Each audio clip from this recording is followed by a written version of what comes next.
পুরীর কাছে এক ছোট্ট গ্রামে জগন্নাথ দেবের এক পরম ভক্ত বাস করত।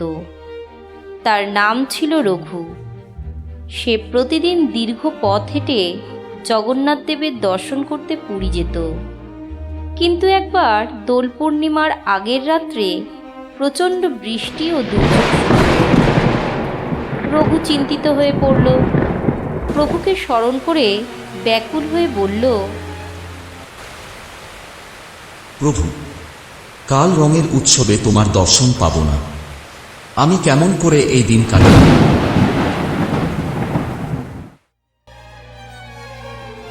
সেই রাতে রঘু এক অদ্ভুত স্বপ্ন দেখল। সে দেখল স্বয়ং জগন্নাথ দেব তার উঠোনে এসেছেন ঝড় জল উপেক্ষা করে। প্রভু যেন তাকে ডাকছেন,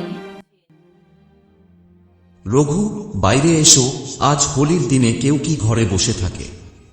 দেখো, তোমার সঙ্গে হোলির রং খেলবো বলে আমি নিজে এসেছি।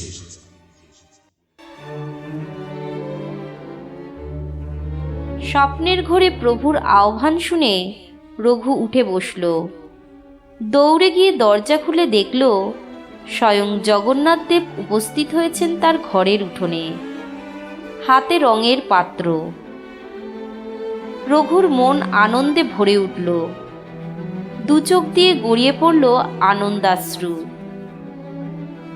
তারপর ভক্ত আর ভগবানে মিলে চলল হোলি খেলা। একবার ভগবান রং মাখিয়ে দিলেন ভক্তের গায়ে, তো আরেকবার ভক্ত রাঙিয়ে তুলল ভগবানকে। এইভাবে অনেকক্ষণ রং খেলা চলার পর রঘুর হৃদয় আনন্দে পূর্ণ করে ভগবান বিদায় নিলেন।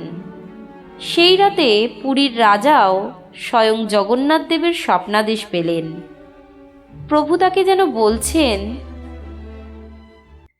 রাজা, কাল হোলির দিন আমার সব ভক্তেরা রঙের উৎসবে মেতে উঠবে, আর আমি মন্দিরে বসে থাকবো রং না মেখে। আমার বুঝি রং খেলতে ইচ্ছা করে না, তাই আমিও আমার পরম ভক্ত রঘুর সঙ্গে রং খেলব। সে রোজ মন্দিরে আসে আমার সঙ্গে দেখা করতে, কিন্তু ঝড় জলের জন্য সে কাল মন্দিরে আসতে পারবে না বুঝে বাড়িতে মন খারাপ করে বসে রয়েছে। তাই আমি নিজেই যাচ্ছি তার বাড়িতে রং খেলতে।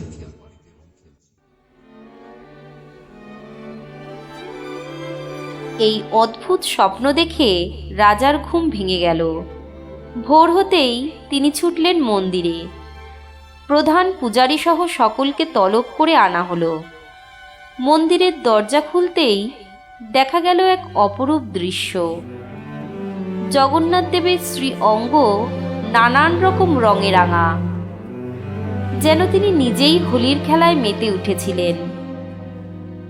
সবার মনে প্রশ্ন, প্রভু তো মন্দিরে ছিলেন, তবে কে তার গায়ে রং মাখালো? রাজা তখন উপস্থিত সকলকে তার গত রাত্রের স্বপ্নের কথা বললেন। চতুর্দিকে শোরগোল পড়ে গেল। রাজা জানতে চাইলেন কেউ রঘুর বাড়ি চেনেন নাকি। শেষে এক পূজারী বললেন তিনি চেনেন রঘুর বাড়ি।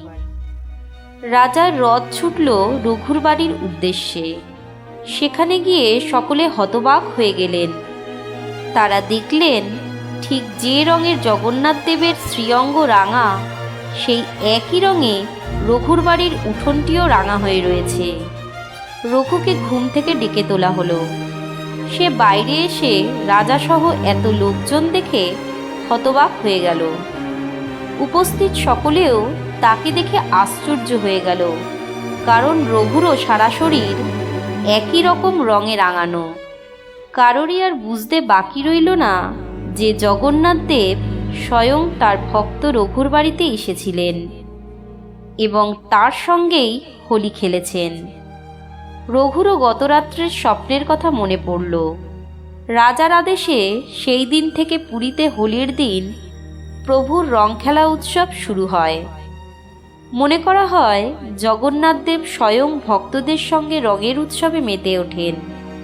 ভক্তরা বিশ্বাস করেন হোলির সময় প্রভু জগন্নাথ দেব রঙের মধ্যে দিয়ে তাদের আশীর্বাদ দিচ্ছেন। আমাদের এই প্রয়াসটি ভালো লাগলে ভিডিওটি লাইক, শেয়ার এবং পুরাণ দর্পণ চ্যানেলটি সাবস্ক্রাইব করবেন। নমস্কার। জয় জগন্নাথ দেব।